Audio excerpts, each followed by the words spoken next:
नमस्कार बच्चों। आज हम चर्चा करेंगे पर्यटन के विकास में आने वाली समस्याएं और उनके क्या संभावित हल हो सकते हैं, उनके बारे में हम चर्चा करेंगे।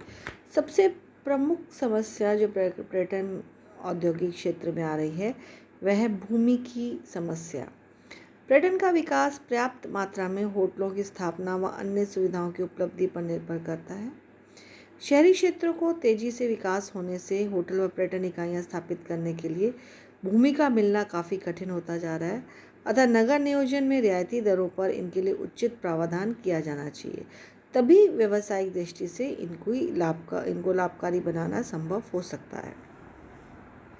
वित्तीय सहायता से वित्त की कमी से निश्चित तौर पर यह क्षेत्र पिछड़ा हुआ जा रहा है। राजस्थान में तो केंद्रीय व राज्य पूंजी सब्सिडी के रूप में वित्तीय सहायता मिलनी चाहिए।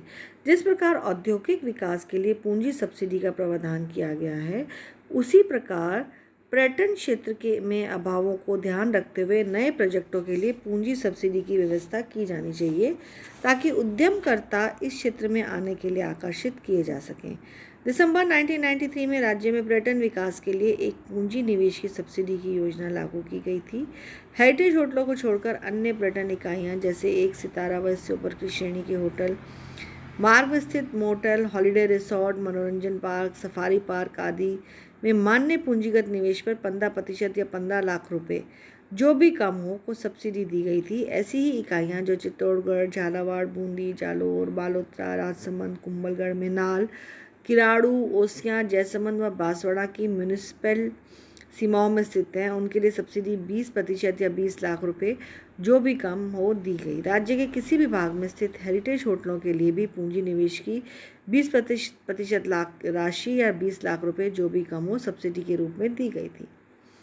हेरिटेज होटल उस किले या महल या हवेली को कहते हैं जो 75 वर्ष से अधिक समय से अस्तित्व में है और जिसका उपयोग अब होटल के रूप में किया जा रखा है। इसे भी 3 श्रेणियों में रखा गया है। हेरिटेज होटल जिनमें न्यूनतम 5 कमरे, 10 बेड और पारंपरिक पर्यावरण होता है तथा जो 1950 के पहले के बने हुए हैं। दूसरी श्रेणी है उन हेरिटेज क्लासिक की जिनमें 15 कमरे व 30 बेड हों और जो 1935 से पहले के बने हों, तथा हेरिटेज ग्रैंड जिनमें 15 कमरे व 30 बेड, आधे कमरे वातानुकूलित हों तथा जिनका निर्माण 1935 के पूर्व हुआ है और जिनमें पारंपरिक क्षेत्रीय व्यंजन व कॉन्टिनेंटल व्यंजन की प्रस्तुति तथा तरनताल, हेल्थ क्लब, टेनिस लॉन, घुड़सवारी, गोल्फ कोर्स की आधुनिक सुविधाएं भी होना आवश्यक माना गया है। राजस्थान में पर्यटन उद्योग के बढ़ावे के लिए उदार शर्तों पर कर्ज की व्यवस्था होनी चाहिए। पर्यटन क्षेत्र के विकास में उद्योगों की तुलना में अधिक समय लगता है। इसके लिए वित्तीय संस्थाओं द्वारा कर्ज की शर्तों को अधिक उदार बनाने की आवश्यकता है। इनको 10% मार्जिन मनी पर कर्ज मिलना चाहिए तथा इनके लिए ब्याज व मूलधन सहित पुनर्भुगतान की अवधि 15 वर्ष रखी जा सकती है। अलग अलग नगरों में ऋण चुकाने की अवधि की कानूनी छूट 3 से 7 वर्ष तक रखी जा सकती है। इस छूट की अवधि बढ़ाने में उद्यमकर्ताओं को सहूलियत होगी, क्योंकि पर्यटन के प्रोजेक्टों के क्रियान्वयन में सामान्यतः अधिक विलंब होता है। नए होटलों की स्थापना के लिए इक्विटी पूंजी की व्यवस्था भी की जानी चाहिए, क्योंकि वित्तीय संस्थाओं के कर्जे पर आश्रित होने से ब्याज का भार ऊंचा हो जाता है। इसलिए होटल उद्योग के लिए सब्सिडी व कर्ज के साथ साथ इक्विटी पूंजी की व्यवस्था भी बढ़ाई जानी चाहिए। इससे निजी उद्यमकर्ताओं द्वारा होटल निर्माण को प्रोत्साहन मिलेगा। ये कार्य रीको द्वारा उद्योगों की भांति होटल निर्माण के लिए भी किया जा सकता है अथवा एक पृथक पर्यटन विकास निगम की स्थापना केंद्रीय व राज्य स्तर पर की जा सकती है, ताकि उद्यमकर्ताओं को वित्त के अभाव का सामना ना करना पड़े। करों में रियायतें व छूटें दी जानी चाहिए।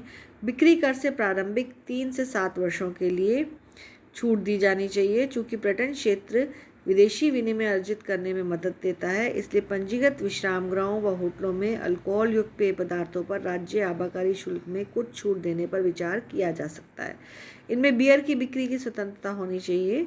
होटल में प्रयुक्त होने वाले आयातित उपकरणों व साथ सामान पर आयात शुल्क में 50% की छूट दी जानी चाहिए। डीजल जनरेटिंग सेट की खरीद पर भी सब्सिडी दी जानी चाहिए। होटल विकास के लिए अन्य विशेष सुविधाएं होनी चाहिए। होटल उद्योग का विकास करने के लिए भवन निर्माण सामग्री का आवंटन उस क्षेत्र की प्राथमिकता के आधार पर किया जा सके, उनके लिए विशेष कोटा निर्धारित किया जा सकता है। इनके लिए पानी व बिजली की दरों का निर्धारण उद्योगों की भांति ही किया जाना चाहिए। पर्यटकों के लिए निवास की व्यवस्था का विस्तार करने की आवश्यकता है। पर्यटकों के लिए होटल व्यवस्था के विस्तार पर प्रकाश हमने पहले डाला है, लेकिन ऐसा समझा जाता है कि भारतीय व्यावसायिक यात्रियों की संख्या के बढ़ने के कारण 5 या 4 सितारा होटलों में विदेशी पर्यटकों के निवास की व्यवस्था अपर्याप्त होती है। इसलिए इसको बढ़ाने की नितांत आवश्यकता है। इसके लिए जिन सरकारी इमारतों का वर्तमान में अधिक उपयोग नहीं होता है, उनको होटलों या पर्यटन बंगलों में सुगमतापूर्वक बदल देना चाहिए।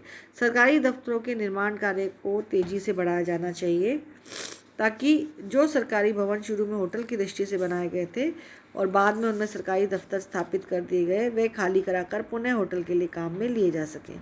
इसके अलावा कई निजी भवनों में भी काफ़ी जगह खाली पड़ी रहती है, जिनके मालिक संभवतः उनको अतिरिक्त आमदनी के लिए उनका उपयोग पर्यटकों के लिए करना पसंद कर सकते हैं।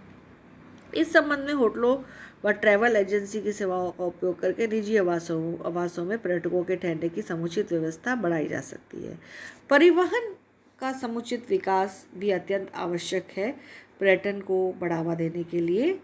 इसके लिए सड़कों का विकास, आधुनिक सुविधाओं से युक्त बसों, कारों, स्टेशन वैगनों, मिनी बसों, हवाई अड्डों, एयर बसों आदि की उपलब्धि बहुत आवश्यक होती है। निजी क्षेत्र में हवाई टैक्सियों व हेलीकॉप्टरों सेवाओं को प्रोत्साहित किया जा सकता है। मिड डे व होटलों की सुविधाएं बढ़ाई जानी चाहिए। शिक्षित ड्राइवर व अन्य व्यक्ति उत्तम गाइड का काम कर सकते हैं। स्मरण रहे कि पर्यटक वापस लौटते समय अपने साथ यात्रा की मधुर स्मृतियाँ व कटु अनुभव दोनों ले जाते हैं। यदि उनके साथ उत्तम व्यवहार होगा और वे हर्षित होकर व प्रभावित होकर लौटेंगे, तो अन्य लोगों को भी भारत भ्रमण या राजस्थान भ्रमण के लिए प्रेरित कर पाएंगे। यदि उनके साथ धोखाधड़ी हुई, दुर्व्यवहार व अशिष्टता हुई और उन्हें अनुचित कष्ट उठाने पड़े, तो आगे के लिए पर्यटन हतोत्साहित होगा। इसलिए पर्यटकों के लिए परिवहन, निवास, भोजन, पेय पदार्थों आदि की उत्तम ही नहीं बल्कि सर्वोत्तम व्यवस्था होनी चाहिए। धन्यवाद बच्चों।